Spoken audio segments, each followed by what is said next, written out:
Hey, everybody, guess what? We are live this afternoon. We have Jennifer Hill with me. We're going to talk about Nashville Goes to College. It's a new program that just launched to give you resources for those of you who have children who are headed to college, we're just talking. This looks totally different right now during the time of COVID. And it's hard to find the resources. You can't attend all these events and seminars like you could have in the past. So this is a great alternative to that. Jennifer, how are you doing this afternoon? I'm doing wonderful. Thank you so much for having me. I'm excited to be here and talk about this resource. Yeah, so tell me a little bit how Nashville Goes to College got started. Yes, absolutely. So we were looking for around at the resources that were available for what we call first and family students to go to college. And we realized that there was a kind of a gap in resources that speak from the student and family experience and the decisions that students and families make together that allow that affect the college going process. And so we developed the resource, or the portal, if you will, with a grant from the First Horizon Foundation to be able to put this into the world to help students and families who may not be familiar with the traditional college going process. So what types of things can you find on this website? Yeah, so the website is structured around stories of actual students and families as they went through the process. And so it's a really interesting approach to have that be the guiding kind of tool or message or thread to pull through the website. But the other things that are there are the normal kind of college going things that you would expect. There's checklists, there's how to access financial aid, how do you get a resume together in order to ask a teacher or a counselor or a friend to write a recommendation, how do you conduct a college visit, and then once you've been accepted to a university, what do you do to make sure that you get enrolled properly, that your financial aid is correct, and what do you need to consider as you move through acceptance to attendance. Mm-hmm.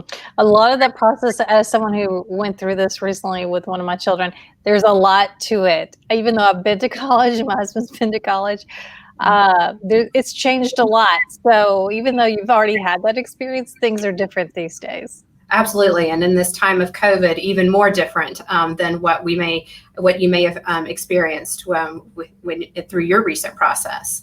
Yes. So there's about 1,200 users right now through the website. Tell me what their experience has been. Have you received feedback on that? We have. We've received feedback about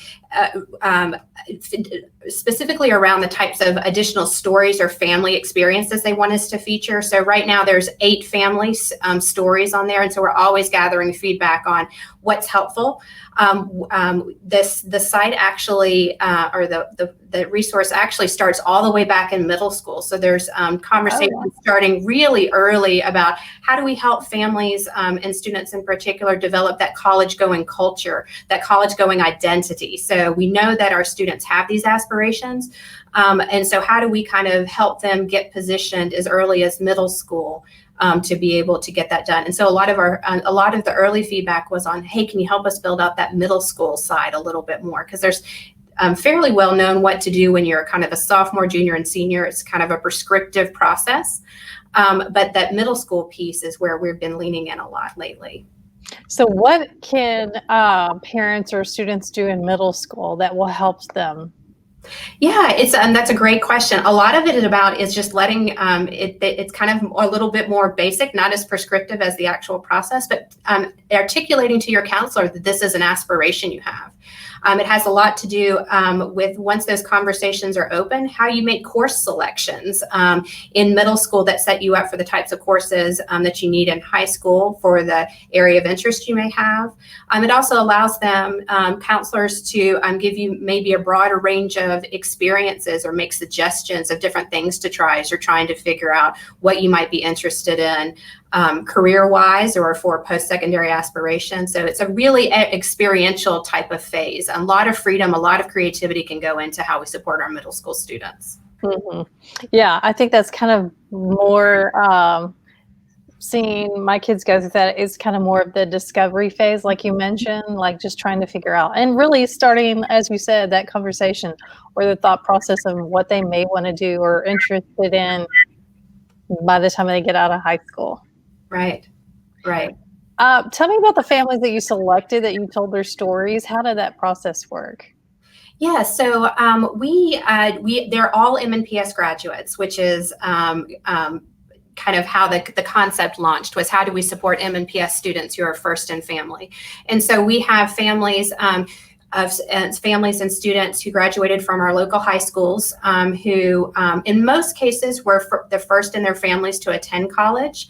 And so they talk about how they created a supportive network there. And then also some families who talk a little bit about whose parents did attend college, and talk about the differences and the ways in which they set that up for their students. So the site and the stories actually feature a diversity of families, and including Spanish-speaking families. So the site's also available in Spanish for folks to access the content and hear the stories in that language as well. Oh, wow, that's incredible. Tell me what things that you guys are doing recently. Are you offering any online seminars? I know we can't really gather right now, but are there any other online tools that you're offering right now? We're not offering any online seminars, but we do have kind of a lens through how the world has changed in COVID, that has some checklists and some resources around how the process looks different in this time of kind of quarantine or non-gathering social distancing, and how to kind of leverage this time to explore maybe more colleges than you might have been able to do if we were trying to do in-person visits and those type of things. Really leverage the small opportunities we have, kind of not being able to be in person. Mm-hmm. From the 1,200 users, what is the biggest thing that they've all said that they really appreciate about the site, and what they've used the most? I think people really love hearing other people's stories. That's just really inspiring, and being able to see themselves reflected in students who have gone to college. That's been a huge part for a lot of families. And I think the other piece is they really appreciate the checklists. So that so they're kind of divided into semesters, if you will, beginning your freshman year. And so it's easy to manage manage that work a little bit better, being kind of presented in that way. Right. Well, tell everybody where they can find more information and learn more about this. Yes, at www.nashvillegoestocollege.com.